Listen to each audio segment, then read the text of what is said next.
पुण्यामध्ये L3 पबमध्ये drugs party झाल्याचा व्हिडिओ समोर आला आणि हॉटेल बार पब्समध्ये सुरू असलेल्या पार्ट्यांचा मुद्दा चर्चेत आला। शहरात पब कल्चर सुरू झाल्याची चर्चा सुरू होताच मुख्यमंत्री एकनाथ शिंदे यांनी पुण्यातील अनधिकृत आस्थापनांवर बुलडोजर चालवा अशा सूचना दिल्या। त्यानंतर सलग दुसऱ्या दिवशी पालिकेने जेसीबी घेऊन कारवाईला सुरुवात केली। मात्र इतकं अनधिकृत बांधकाम होत असताना प्रशासन काय झोपलं होतं का असा प्रश्न निर्माण होतोय।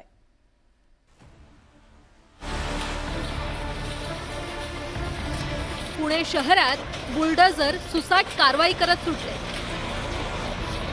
पुणे महानगरपालिकेच्या अधिकारी आणि कर्मचाऱ्यांनी बुधवारी सलग दुसऱ्या दिवशी बुलडोजर आणि हातोडा घेऊन शहरातील अनधिकृत हॉटेल, पब आणि बार यांच्यावर पोलीस बंदोबस्तात कारवाई केली।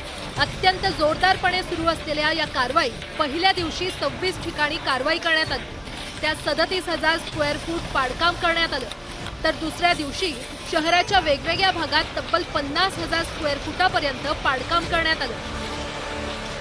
बानेर बालेवाडी भागामध्ये जे काही बार आहेत त्याच्यावरती कारवाई केलेली आहे। त्याच्यानंतरही त्यांना एक वेळा दोन वेळा कारवाई करून तिसऱ्या वेळी त्यांच्यावर FRI लॉन्च केलेलं आहे। साधारण 9 ठिकाणी FRI लॉन्च केलेलं आहेत आणि 2 ठिकाणी कोर्टामध्ये त्यांनी स्टे घेतलेला आहे। पण त्याच्यावरती आम्ही ती कोर्टाकडून स्टे लवकर उठवून त्याच्यावरती कारवाई करायचं आमचं नियोजन आहे। आणि काल बालेवाडीमध्ये आम्ही कारवाई केली 9 ठिकाणी, साधारण हॉटेल आणि रेस्ट बार वगैरे होते, तिथं 11,500 स्क्वेअर फुटाचं बांधकाम पाडण्यात आलेलं आहे। महापालिकेने आतापर्यंत काय कारवाई केली ते आता पाहूया। हॉटेल, बार, दुकानं यांचे फ्रंट आणि साइड मार्जिन मध्ये असलेले विनापरवाना शेड काढून टाकण्यात आले। दारू विक्रीसाठी मान्यता असलेल्या जागेव्यतिरिक्त जागेवर दारू विक्री केल्यास राज्य उत्पादन शुल्क विभागाकडून कारवाई। पाषाण भागात 5 बार आणि आस्थापनांवर कारवाई करण्यात आली। कित्येक वर्ष राजरोसपणे अनधिकृत बांधकाम करून त्याच्यामध्ये अशा पद्धतीने व्यवसाय केला गेला, तरी सुद्धा महापालिकेकडून त्याच्यावरती कुठली कारवाई झाली नाही। जेव्हा हे प्रकरण अत्यंत तापलं, थेट मुख्यमंत्र्यांनी आदेश दिले, त्यानंतर ही कारवाई महापालिकेला करावी वाटली। इतके दिवस ही कारवाई का करण्यात आली नाही असा प्रश्न सर्वसामान्यांकडून विचारला जातोय। पुणे शहराला अंमली पदार्थ मुक्त करण्यासाठी बेकायदेशीर बार आणि पब्सवर कठोर कारवाई करावी, तसंच अंमली पदार्थांशी निगडीत अवैध बांधकामांवर बुलडोजर फिरवावा असे स्पष्ट निर्देश मुख्यमंत्री एकनाथ शिंदे यांनी दिले।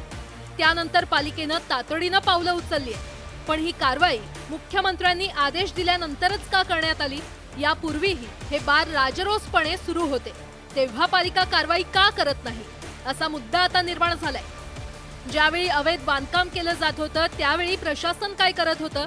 तेव्हा कारवाई करण्यासाठी पालिकेचे हात कुणी बांधले होते?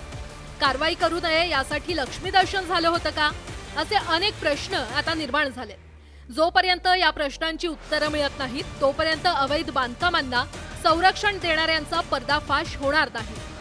व्हिडिओ जर्नलिस्ट सचिन हंचाटेसह वैभव सोनावणे, न्यूज 18 लोकमत, पुणे।